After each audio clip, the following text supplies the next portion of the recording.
Israel conducts overnight airstrike on Rafah, killing at least 9 people. South Korea adjusts medical school admission targets to end strike wave. Decentralization, delegation, and reduction procedures in issuing land use rights certificates for citizens. Hello everyone, you are watching today's news on NTV channel. My name is Tan. Let's get started. According to the Gaza Civil Defense Authority, Israel conducted overnight airstrikes targeting a residential building in the western part of the city of Rafah, resulting in the deaths of 9 members of a Palestinian family. Hospital records indicate that the bodies of 6 children, 2 women, and 1 man have been brought to the Abu Yusuf al-Najjar hospital in Rafah. Prior to this, Israeli forces had deployed additional troops to the surrounding areas of Rafah and destroyed agricultural land in the eastern areas of the city. In a related development, tensions between Iran and Israel appear to be easing. Israel has remained silent so far, neither claiming nor denying responsibility for the attack on April 19th. As for Iran, officials from the country have signaled that they will not retaliate. The South Korean government has agreed to adjust the enrollment target plan for the medical school admission to put an end to prolonged resignation of intern doctors.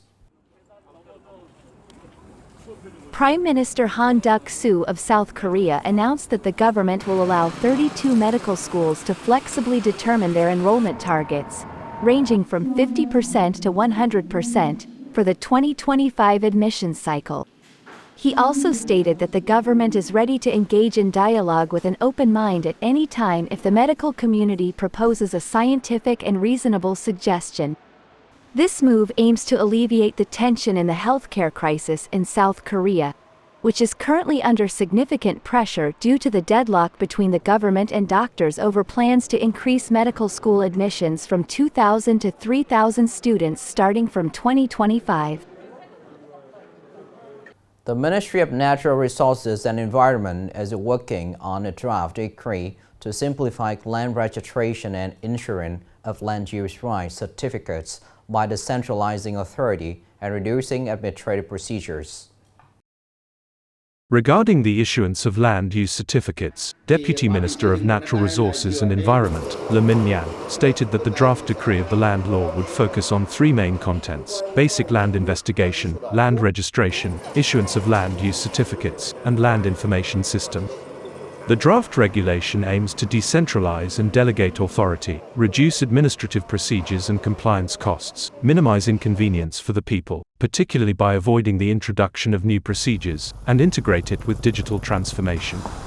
He also emphasized that this is an urgent and important task.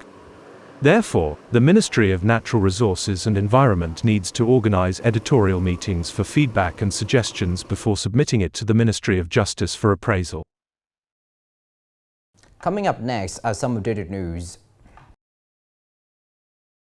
Starting from tomorrow, April 22nd, a pilot program will be implemented to issue judicial record certificates through Vinade in Hanoi and Thua Thien Hue cities. Following this, there will be an evaluation and official nationwide expansion. Citizens can choose to obtain electronic judicial record certificates through Vinade, via email, or receive paper certificates through postal mail at the requested address without the need to visit, wait at, or deal with the authorities as before. Implementing the issuance of judicial record certificates via Vinade will bring many benefits to serve the people and businesses. These electronic judicial record certificates can be used multiple times, submitted to various companies, and citizens do not have to pay additional fees for paper copies.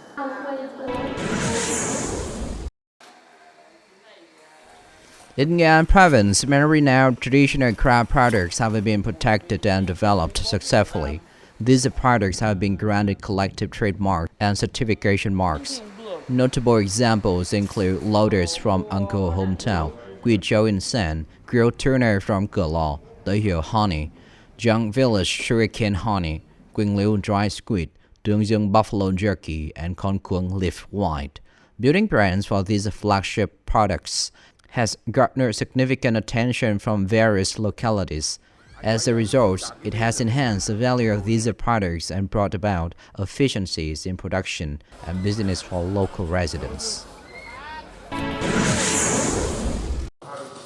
The Central Institute of Hygiene and Epidemiology has distributed 500,000 doses of the 5-in-1 vaccine to institutes and Pasteur institutes nationwide.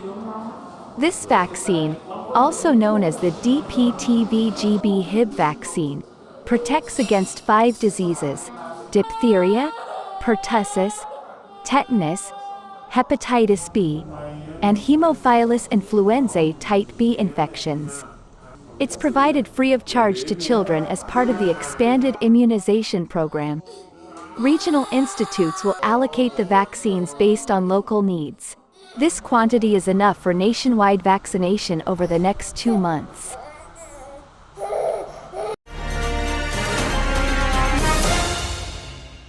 With the sheer determination to support the national fisheries deal with the EU yellow card issues, recently the Thành border guard station has made efforts to implement measures to enhance communication, assign regular patrols to monitor and prevent illegal fishing activities.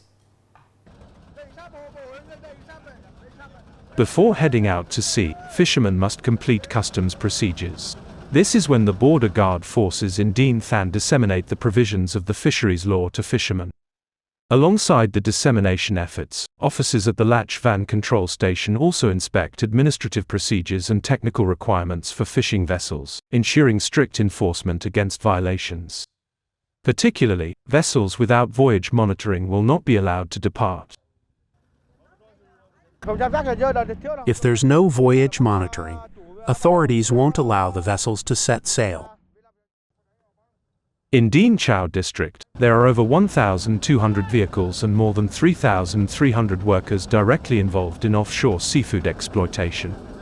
This includes 204 offshore fishing vessels with over 1,000 workers.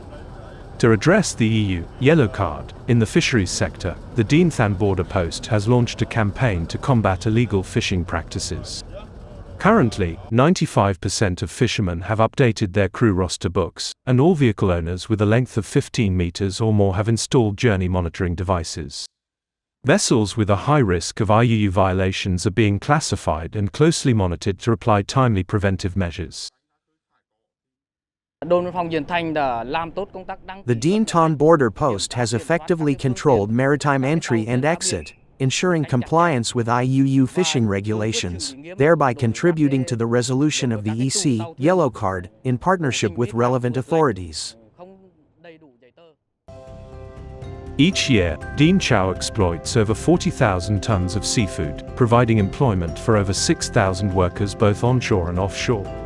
Therefore, Dien Chau is making efforts to enhance measures against illegal fishing activities, striving to remove the yellow card to ensure sustainable development of the fishing industry, guaranteeing livelihoods for fishermen and... This is the end of the show today. Thank you for watching.